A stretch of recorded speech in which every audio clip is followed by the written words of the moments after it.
예수님의 복음서인 이 마가복음서는 이제 클라이막스를 향해 가고 있습니다. 왜냐하면 예수님이 드디어 십자가의 복음을 8장에서 9장에서 10장에서 3번에 걸쳐서 내가 반드시 십자가에 죽고 부활의 새 생명으로 너희들을 구원하는 하나님 나라가 이 땅에 임하리라, 주님의 복음을 본격적으로 인격적으로 제자들을 따로 불러 말씀하시기 시작했습니다. 하나님의 말씀이 3번에 걸쳐서 예수님을 통하여 삼위일체 하나님 완전수 아닙니까?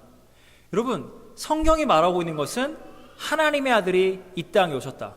죄의 문제를 해결하기 위해서 십자가로 반드시 간다. 이 십자가의 진리를 너희는 붙들고 사랑하라. 이것이 영원한 것이다. 주님이 사람들은 못 알을까 봐 3년을 동거동락한 제자들에게는 이 진리를 가르치고 또 가르치신 겁니다. 여러분, 3번에 걸쳐서 3년 동안 주님이 삶으로 보여주신 이것, 이렇게 교육자로서 예수님이 보여주셨으면 결과물이 좀 나와야 하지 않을까요? 제자들이 그래도 십자가의 진리를 알긴 아는데, 어렴풋이 아는데 주님 조금 더 도와주세요, 하려고 그러는데 주님 다 실천이 안 되네요 라고 나와야 하지 않을까요? 오늘 여러분이 읽은 오늘 이 말씀, 예수님이 8장, 9장, 10장에 걸쳐서 3번에 걸쳐 말씀하신 십자가의 순환에 관한 예고의 말씀이 끝나자마자 세베대의 아들 야고보와 요한, 이 베드로의 뒤를 이어서 자칭 수제자들이죠, 2등, 3등 제자들이 예수님께 가까이 다가와서 이렇게 예수님께 부탁하고 있습니다. 아니, 거의 예수님이 협박하고 있는 것 같습니다. 주님, 선생님, 무엇이든지 우리가 구하는 바를 우리에게 하여 주시기를 원하옵나이다. 내가 구하는 모든 것을 예수님, 우리의 소원대로 다 들어주시기를 우리가 원하옵나이다. 예수님이 십자가의 복음을 지금 3번에 걸쳐 말을 했는데 이렇게 말을 할 수 있을까요? 이렇게 말을 할 수 있겠죠. 주님, 십자가의 복음의 진리대로 살고자 하는데 처자식들이 먹고 사는 게 힘듭니다. 연로한 부모님들에게 재정적인 문제가 힘이 듭니다. 그런 부분에 있어서 주님, 물질적인 복도 좀 필요합니다. 주님, 채워주세요 라고 말을 하면 이해라도 됩니다. 전혀 주님이 무슨 말을 하든지 상관이 없는 겁니다. 주님, 십자가 그거는 제가 알 바가 아니고요, 내게 능력을, 내게 복을 주세요. 그것도 whatever I want, 내가 뭘 원하든지 주님, 제 소원을 들어주세요. 그래서 예수님이, 우리가 진리를 알고 있다면 너무 부끄러운 제자들 아닙니까? 우리도 예수님의 제자고 그들도 예수님의 제자인데 우리 같으면 당신네들 이거 지금 뭐 하는 거냐고 혼을 내야 하는데, 우리 예수님이 안타까운 마음으로, 그래, 내가 3번에 걸쳐 십자가의 복음을 말하는데 너희들이 원하는 것은 무엇이냐? 내가 너희들이 추구하는 생명의 복이 십자가 있는데 내가 무엇을 해줄까? 예수님이 이렇게 물으십니다. 근데 이렇게 말합니다. 주의 영광 중에서 우리를 하나는 주의 우편에 하나는 좌편에 앉게 하여 주세요. 지금 제자들은 뭘 계산한지 아십니까? 주님을 이렇게 몇 년 동안 따르다 보니까 예수님은 보통 분이 아닌 거예요. 그분이 스스로가 하나님의 아들이라고 말했을 뿐만 아니라 그분은 오병이어의 기적을 일으킵니다. 귀신을 내쫓고 민중들이 예수님 말에 수만 명이 모여듭니다. 이대로 가면 예수 메시아 운동은 예루살렘을 뒤덮을 겁니다. 새로운 하나님 나라가 올 것인데 그때 주님, 저희를 영의정, 좌의정, 우의정, 우리를 세워달라는 거예요. 예수님이 이렇게 말씀하십니다. 주님은 진리를 말씀하시는데 제자들은 여전히 비진리, 주님은 영에 말씀하시는데 제자들은 육의 타락한 육체의 본성으로 간구하고 있는 겁니다. 참으로 너희가 내가 가고자 하는 이 십자가의 길, 그 잔을, 그 십자가의 세례를 너희가 받을 수 있겠느냐? 그러면 주의 영광 가운데 좌편 우편에 너희가 앉을 것인데, 제자들이 이렇게 말합니다. 주님, 세례, 잔, 고통이요? 지금까지 주님을 따르면서 저희가 많이 내려놓고 힘들었습니다. 조금 더 고통받겠습니다. 조금 더 수고하겠습니다. 확실하게 성공할 수 있다면 조금 더 확실하게 고생 그까짓 거 감당하겠습니다. 당연히 할 수 있습니다. 예수님이 이렇게 말씀하십니다. 너희가 하겠다고 했지, 너희가 나의 좌편에 우편에 앉는 것은 내가 주는 것이 아니라 하나님 나라를 위해서 자기 삶을 드린 자들, 하나님의 은혜를 받은 자들이 그 영광을 받을 것이니라. 주님은 이들이 못 알아들으니까 주님은 포기하지 않고 영의 말씀을 증거하시는 겁니다. 제자들은 여전히 포기하지 않고 육의 말로 아멘 아멘 이러고 있는 겁니다. 그랬더니 나머지 10명의 제자들이, 야고보와 요한이 예수님 곁에 가서 뭐라고 하는 거야? 뭐? 예수님이 지금 예루살렘에 가서 새로운 세상을 만들 때 좌편 우편에 얘네들을 앉히겠다고? 이게 말이 돼? 우리도 먼저 복을 달라고 할 걸. 얘네들이 다 새치기 한 거 아니야? 제자들이 지금 화를 내고 있는 겁니다. 여러분, 인간의 언어로 말씀드린다면 이것은 정의로운 분노입니다. 12명의 제자들이 함께 하나님 나라를 위해 수고했는데 그 두 제자만이 주님의 좌편과 우편에 그 권세를 다 누리겠다 하니 공정한 세상이 아니잖아요. 함께 분배돼야 하는데 왜 니네가 새치게 하냐는 거예요. 너희들만 다 그거를 가져가냐는 거예요. 주님의 마음은 어떻습니까? 야고보, 요한이나 나머지 10제자나 주님이 볼 때는 똑같은 권력, 쟁취, 소위 밥그릇 싸움을 하고 있는 겁니다. 주님의 가야 할 십자가의 길이 아니라 그들은 권력을 얻고자 하는 겁니다. 여러분, 이 마가복음 10장에 보면 이 바로 앞에 이런 이야기가 있습니다. 부자 청년이 있거든요. 부자 청년이 와서 예수님에게 이렇게 말하는 거예요. 예수님, 저는 어렸을 때부터 하나님 말씀대로 모든 계명을 다 지켰사옵나이다. 하나님만 한 분밖에 없는 여호와 하나님, 그분만이 거룩하시고요. 저는 말씀대로 살인하지 않았고 간음하지 않았고 도둑질하지 않았고 거짓 증언하지 않았습니다. 속여 빼앗지 않고 주님 말씀대로 부모를 공경하고 효도했습니다. 그러면 저는 아마도 영원한 생명을 얻을 자격이 있겠지요? 라고 주님께 묻는 거예요. 그래서 예수님이 뭐라고 말하셨냐면, 이 부자 청년에게 너에게 아직도 한 가지 부족한 것이 있으니 내게 있는 모든 것을 다 팔고 가난한 자들에게 주라. 그럼 하늘에 보화가 있으리라. 그랬더니 부자 청년이 순식간에 낯빛이 변하면서 근심하면서, 내가 모든 건 다 할 수 있어도 재산은 내려놓을 수 없습니다. 내가 부자라는 이 정체성을 어떻게 포기합니까? 부자이면서 천국 가야죠. 부자니까 제가 가난한 사람들 도울 수 있는데 재물이 없으면 내가 어떻게 남을 돕습니까? 내가 하나님 앞에 공도를 어떻게 쌓습니까? 그러면 예수님이 이렇게 말하는 거예요. 그 부자 청년 간 다음에, 낙타가 바늘귀에 나가는 것이 부자가 하나님 나라에 들어가는 것보다 쉬우니라.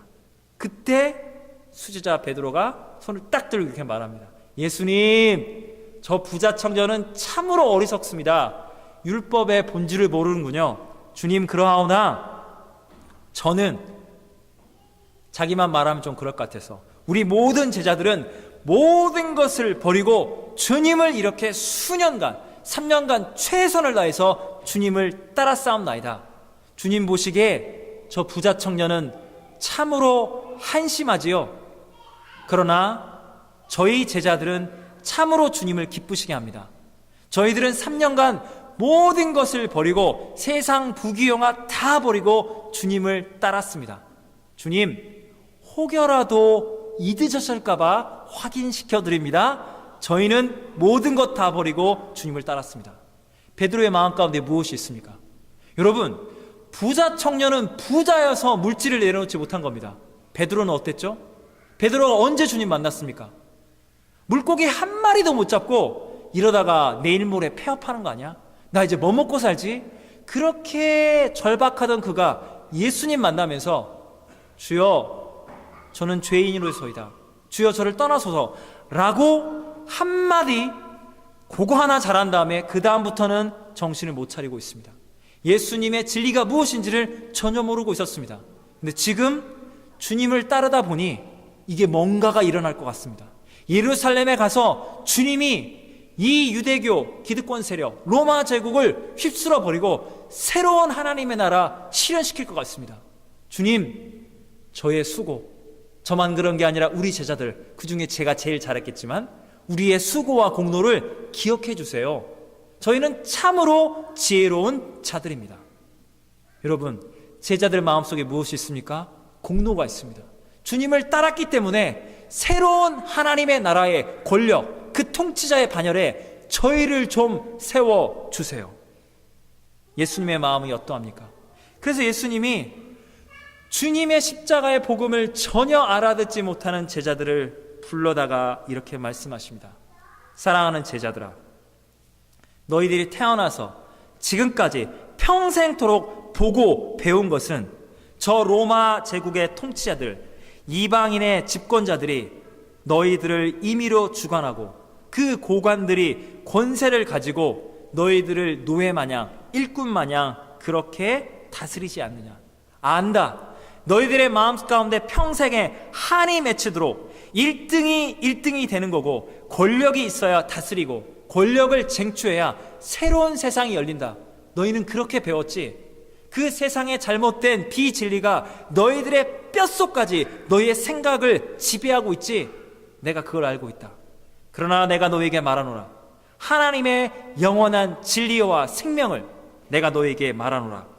너희 중에 이 세상의 잘못된 가르침이 너희 가운데 있을 수 없도다.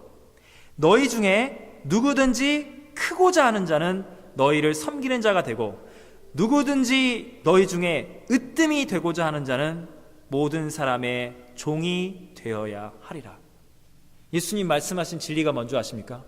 예수님은 하나님의 아들이십니다.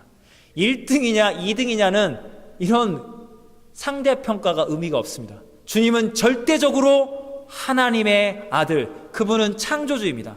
이 세상에 일어나는 모든 일들은 흙에서 와서 흙으로 가는 타락한 피조물들의 일들입니다.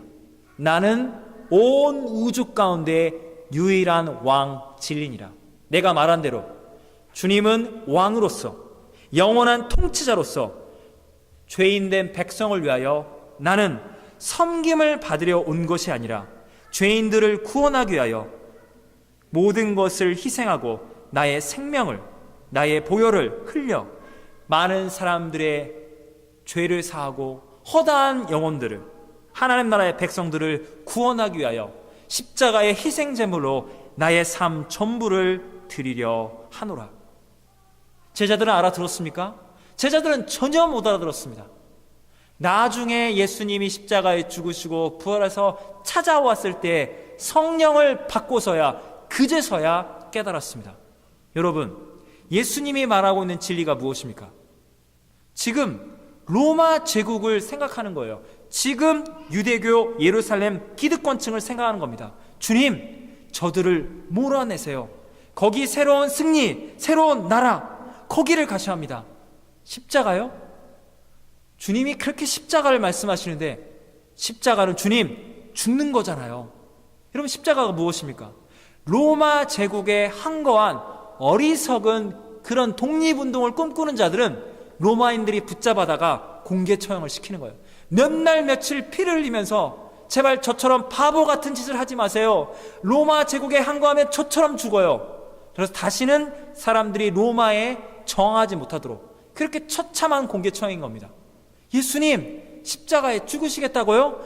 꼴등이 되겠다는 거잖아요. 실패자가 되겠다는 거잖아요. 그것은 무능하게 죽는 거잖아요. 세상이 어떻게 바뀌어요?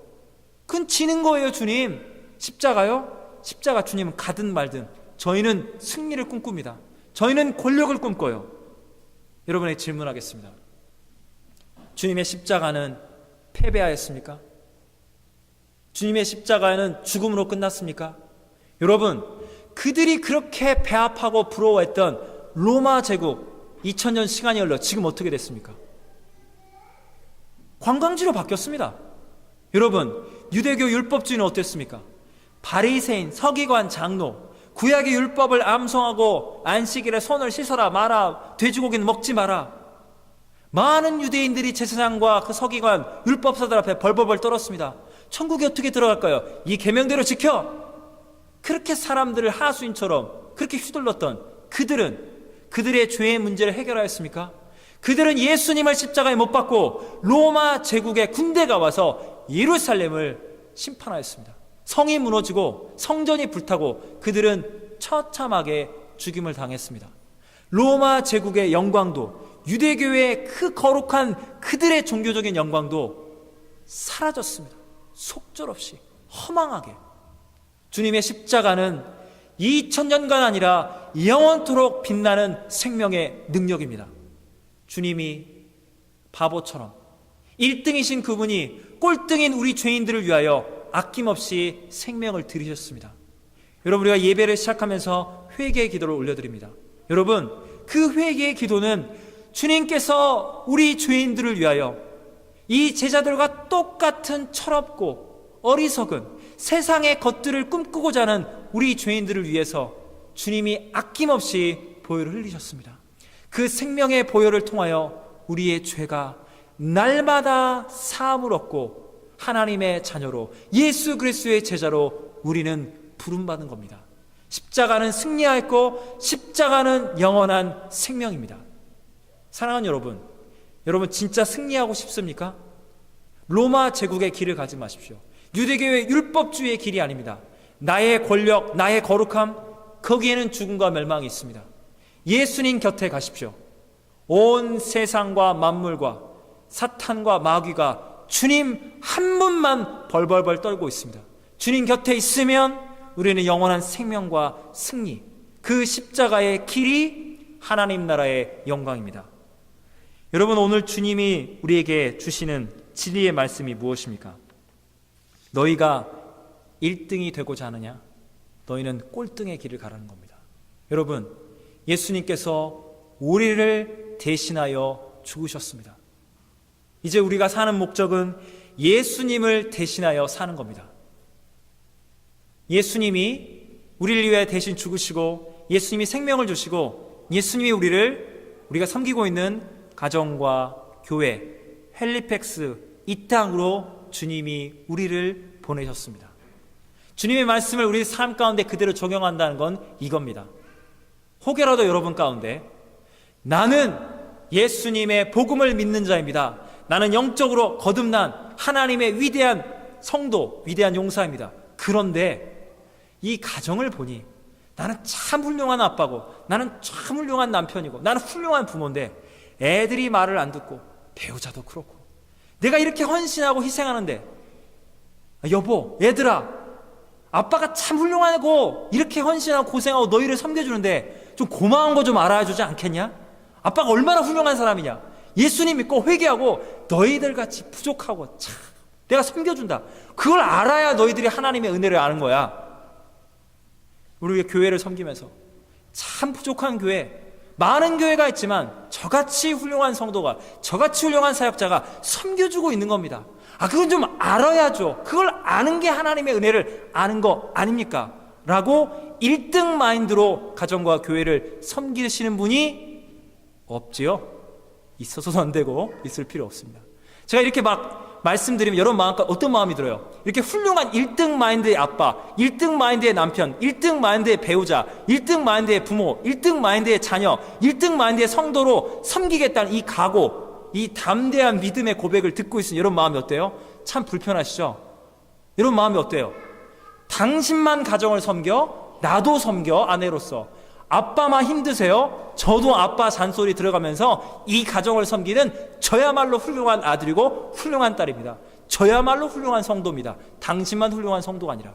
여러분, 우리가 제자들처럼 베드로처럼 공로를 말한다면 사람도 듣기에 그것은 불편한 거예요. 역겨운 거예요. 공로를 들이대면 나는 한 게 없나? 똑같이 가정과 교회에는 분란이 일어납니다. 공로를 자랑한단 말입니다.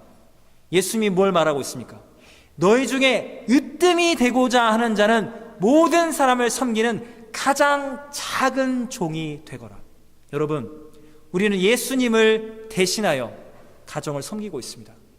예수님을 대신하여 아빠의 모습으로, 엄마의 모습으로, 아들과 딸의 모습으로, 배우자의 모습으로, 성도의 모습으로, 사역자의 모습으로 이 땅을, 우리의 공동체를 섬기고 있습니다.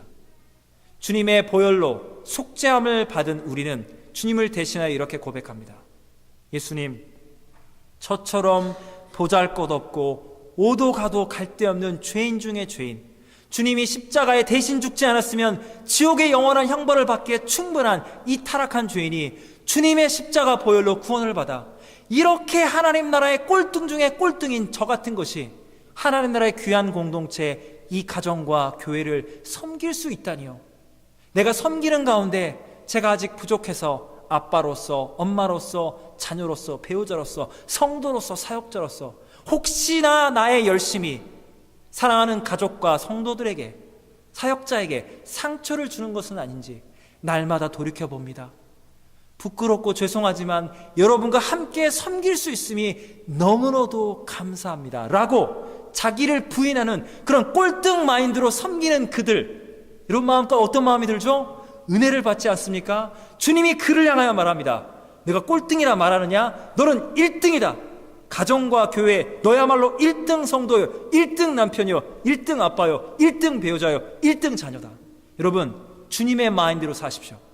예수 그리스도의 그 복음의 진리, 세상이 말하고 있는 1등이 1등이고 꼴등이 꼴등이고 권력을 갖고 인정받아야 진짜 이긴 거다, 십자가 지면 망한다고 말하는 그 세상의 비진리를 향하여 십자가의 진리로 돌아가십시오. 가장 작은 자, 가장 보잘것없는 구원받은 죄인의 마음으로 가정과 교회를 섬길 때 여러분의 신앙과 여러분의 삶과 여러분의 사역을 통해서 십자가의 능력이 강팍한 죄인들의 마음을 녹이고 그들도 감동을 받고 주님께 돌아오는 하나님 나라 새 생명의 역사가 바로 저와 여러분들 통하여 꼴등 마인드로 섬기는 1등 성도된 저와 여러분 가운데 하나님의 나라가 영원토록 임하는 것을 예수님의 이름으로 축원합니다. 기도하시겠습니다. 하나님 아버지, 찬양합니다. 주님의 마음을 알지 못하는 베드로와 야고보와 요한과 12 제자들, 주님 편에 서서 그들의 잠깐의 공로를 통해서 하나님 나라의 권력을 받겠다고 복음의 이름으로, 예수님의 이름으로 사람들에게 섬김받으려 하는 그들의 어리석고 위선적인 모습이 너무나도 부끄럽게 우리에게 다가옵니다. 주님 우리를 불쌍히 여겨 주시옵소서. 십자가의 진리로 우리를 자유케 하여 주시옵소서. 우리를 영적인 성도로, 영적인 아빠로, 영적인 엄마로, 영적인 아들과 딸로, 영적인 배우자로, 영적인 성도로, 영적인 사역자로 우리를 세워 주시옵소서. 우리 안에 십자가 있게 도와주시옵소서. 가장 초라하고 보잘것없는, 날마다 회개하지 않으면, 날마다 주님 은혜가 아니면 설 수 없는 죄인됨을 고백하는 우리의 이 겸손한 믿음 가운데 주님이 능력을 덧입혀 주시고 하나님의 나라가 십자가를 통하여 날마다 자기를 부인한 자들에게 하나님의 권능이 임하는 것을, 내가 예수님과 함께 할 때 예수님의 그 사랑과 그 은혜와 그 복음의 능력이 샘솟듯이 영원토록 넘치는 이 복음의 진리, 세상이 알지 못하는 이 비밀을 우리가 누리고 삶 가운데 실천하고 경험하는 주님의 성도들이 다 되게 하여 주시옵소서. 예수님의 이름으로 기도하옵나이다. 아멘.